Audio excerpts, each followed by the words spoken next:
শাখের করাতে আরও একবার প্রত্যেককে স্বাগত জানাই। আমেরিকা ইরানের যে যুদ্ধ দিন দিন ভয়াবহতা পরিস্থিতি নিচ্ছে, তার কুপ্রভাব কিন্তু আমাদের জীবনে এবং প্রত্যেকের জীবনে, ভারতবাসী এবং দক্ষিণ এশিয়ার যে সমস্ত দেশ তাদের ওপর পড়তে চলেছে। কিন্তু এই যুদ্ধের ফলে সবথেকে বেশি প্রফিট বা মুনাফাকে কামাবে আমেরিকান কোম্পানিগুলো। এবং আমেরিকান কোম্পানি কেন যুদ্ধ চায় তার মূল কারণটাই কিন্তু এখানে আমি খুব সংক্ষেপে আপনাদের সামনে তুলে ধরছি।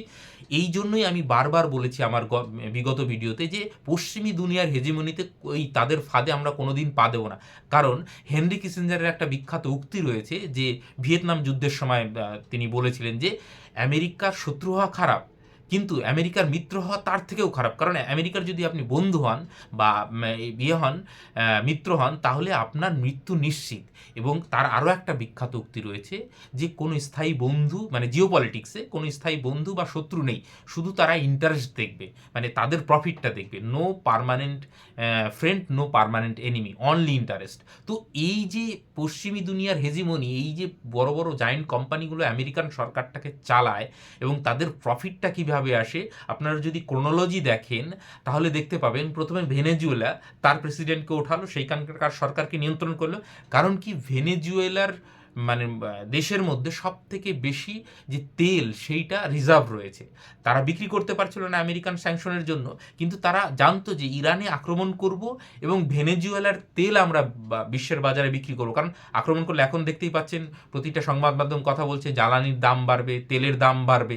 তাহলে কি হবে, এই যে ভেনেজুয়েলার তেল যদি আগেই ইরানকে আক্রমণ করে দিত, তাহলে তো তেলটা যে বিক্রি করবে কোথা থেকে করবে? এইবার ভেনেজুয়েলার তেল মানে কৃত্রিমভাবে যুদ্ধ লাগিয়ে এই তেলের দাম বাড়িয়ে সেইটার থেকে আমেরিকান কোম্পানিগুলো অলরেডি মুনাফা কামাতে ধরেছে। এবং দেখবেন যে আমেরিকান যে সমস্ত বড় বড় জায়েন্ট কোম্পানি অলরেডি ভেনেজুয়েলার সমস্ত তেলগুলো বিশ্বের বাজারে বিক্রি করতে চলেছে। এই যে আমেরিকান যে একটা মানে আপনারা জানেন যে 1960-70-এর দশকে যে পেট্রো ডলারের যে ইয়েটা হওয়ার পর এই আরব কান্ট্রিগুলো আমেরিকার সঙ্গে টাই আপ করে সমস্ত তেল বিক্রি করছে এবং সব থেকে বেশি মুনাফাকে কামিয়েছে আমেরিকান কোম্পানিগুলো। কিন্তু ইরান যেহেতু কোনোভাবেই মাথা নত করেনি, এবং এর আগের যদি মিডিল ইস্টের মানে আপনি দেখেন 2000 সালের আশেপাশে, ওই সময় দেখবেন যে সাদ্দাম হোসেনের সঙ্গে কী করেছে, গাদ্দাফির সঙ্গে কী করেছে, সিরিয়া লিবিয়ার কী অবস্থা করেছে। কিন্তু যে অজুহাতে গিয়েছিল যে তাদের কাছে মাস ডিস্ট্রাকশনের ওয়েপন্স রয়েছে, সেগুলো কি পেয়েছে? কোনোটাই পায়নি। আজকে যে ইরানের ওপর দেখুন, গাদ্দাফি, তারপরে আপনার খামেনি, এরা ভালো ছিল খারাপ ছিল সেটা বিতর্ক কি, কিন্তু এই যে আমেরিকান যে হেজিমনি, তারাও কিন্তু মানে তাদের হাতেও কিন্তু কম রক্ত লেগে নেই। এবং তারা ব্যবসার জন্য, তাদের প্রফিটের জন্য গোটা পৃথিবীর যে সিকিউরিটি বা মানবতাকে তারা মানে একদম কি বলবো চ্যালেঞ্জের মুখে সামনে দাঁড়া করছে। একটা ভুল, কারণ আমেরিকা যেভাবে ইরানকে পতন করতে চাইছিল সেটা তো এখন এই মুহূর্তে পারছে না। এবং ইরানের পাশে কে রয়েছে?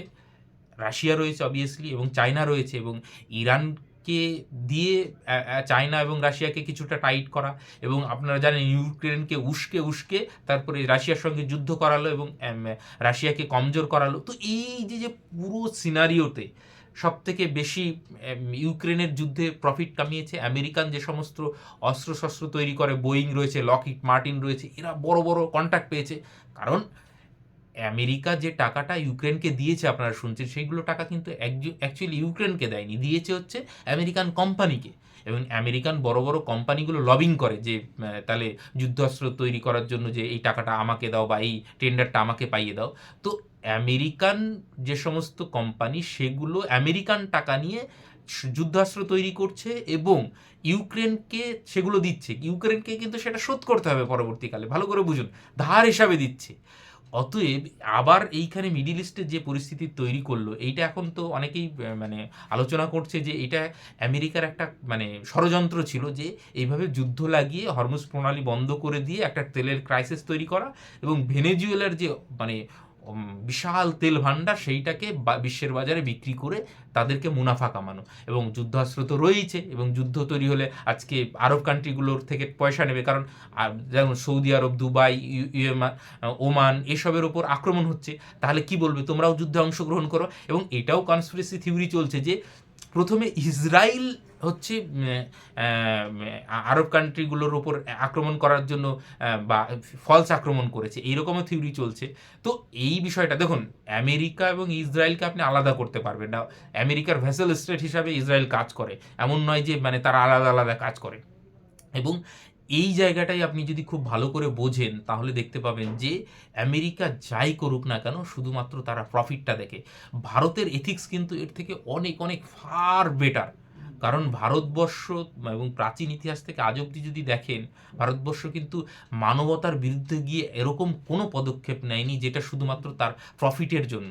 আজকে দাঁড়িয়ে যেরকম সিচুয়েশন মানে গোটা বিশ্বে, সেইখানে ভারত কিন্তু যথেষ্ট স্টেবল একটা জায়গায় দাঁড়িয়ে রয়েছে তার এই মহানুভবতার জন্য।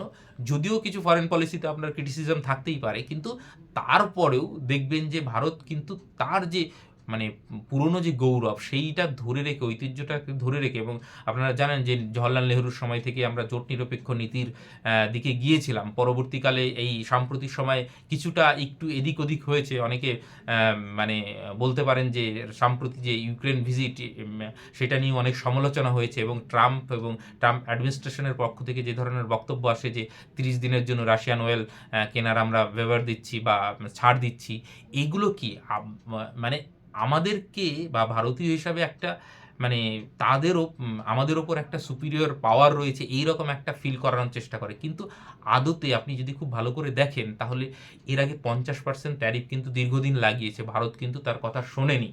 এবং আমি একদম ড্যাম শিওর আগামীতেও ভারত এখন যে পজিশনে কোনো বহির্বিশ্বের কোনো দাদাগিরি মানবে না।